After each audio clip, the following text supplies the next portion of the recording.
Bonsoir à tous. Le programme Erasmus, que vous connaissez bien, est à l'enseignement général, ce que le programme Leonardo est à l'enseignement technique et professionnel. Et c'est dans ce cadre que récemment, 4 élèves de la section coiffure du lycée provincial de Soignies ont effectué un stage à Empoli, en Italie.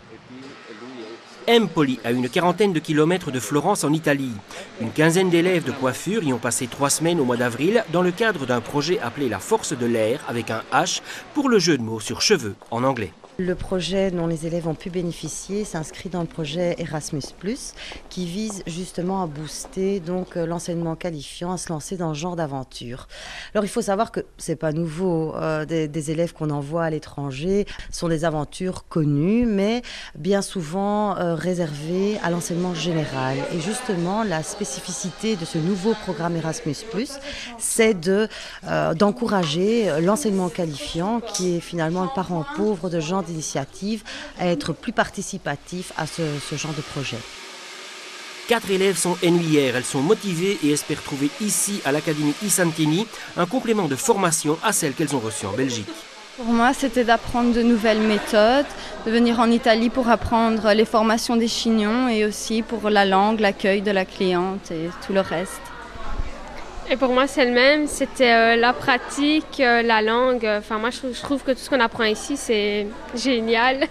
La coiffure n'est pas seulement ciseaux et pettinare, ma beaucoup de choses. Noi pensiamo che il parrucchiere, oltre all'immagine... Nous pensons que les coiffeurs, au-delà de l'imagination et du talent qu'il leur faut pour coiffer, doivent pouvoir faire des tas de choses. En premier lieu, nous pensons aux personnes. Les gens qui viennent dans les salons sont avant tout des personnes et nous devons les concevoir en tant que tels et ne pas les voir uniquement comme des clients.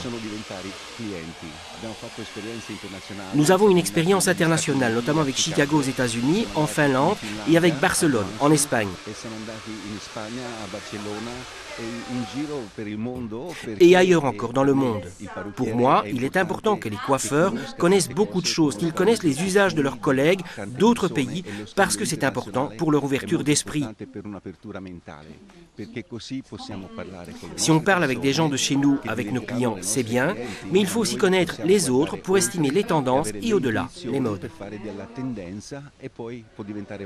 Car ce qu'elles apprennent ici sera certifié dans toute l'Europe. La certification par unité permet justement que les apprentissages qui se sont faits à l'étranger puissent être valorisés en Belgique. Donc les épreuves, l'UA5 que les élèves ont passé là-bas dans l'Académie Isantini est reconnue, les compétences sont reconnues ici et intégreront donc les résultats scolaires dans mon institution.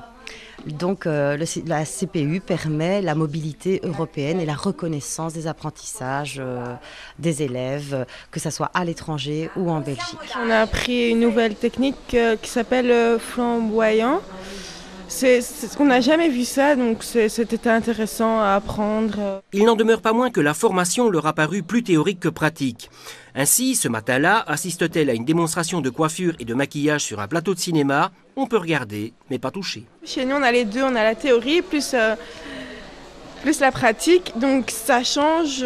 On aurait voulu avoir plus de pratique, quoi, parce que on est là pour la coiffure, pas pour la théorie. Enfin, on la connaît plus ou moins, toute la théorie, donc voilà. Maintenant, c'est vrai que dans la pratique, il n'y a pas grand-chose qu'on apprend, vu qu'on est quand même dans le 6e et qu'on sait déjà quand même comment on doit travailler.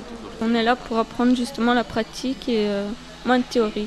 3 semaines, je trouve que c'est beaucoup trop long. Je pense que 10 jours ou 15 jours, ça aurait été assez. Et c'est vrai qu'il n'y a pas assez de pratique. C'est une première et donc tout n'est pas parfait, on l'aura compris, d'autant qu'un projet européen, ce n'est pas une sinécure à gérer. C'est un projet difficile à mener, à porter, surtout au niveau des aspects financiers. C'est très pesant. Le jeu en vaut la chandelle puisque 4 élèves peuvent bénéficier donc de cette expérience inédite. Donc pour ma part, le projet a été difficile à ficeler. J'aimerais donc qu'à l'avenir, que mes élèves puissent profiter de plus de pratiques professionnelles, de plus de connaissances sur les nouvelles techniques de de pointe, qui permettent d'être acquises dans ce genre de centre de perfectionnement reconnu et hautement réputé. Reste que l'opération est appelée à s'ouvrir à d'autres formations dans les années à venir. Au lycée provincial technique de Soigny, on veut garder une ardeur d'avance. Avec son tout nouveau bâtiment de la Direction générale des finances, la province de Hainaut se projette durablement dans l'avenir. Et donc la semaine prochaine dans Dialogue Hainaut, visite guidée de ce bâtiment basse énergie. Une grande première. À très bientôt.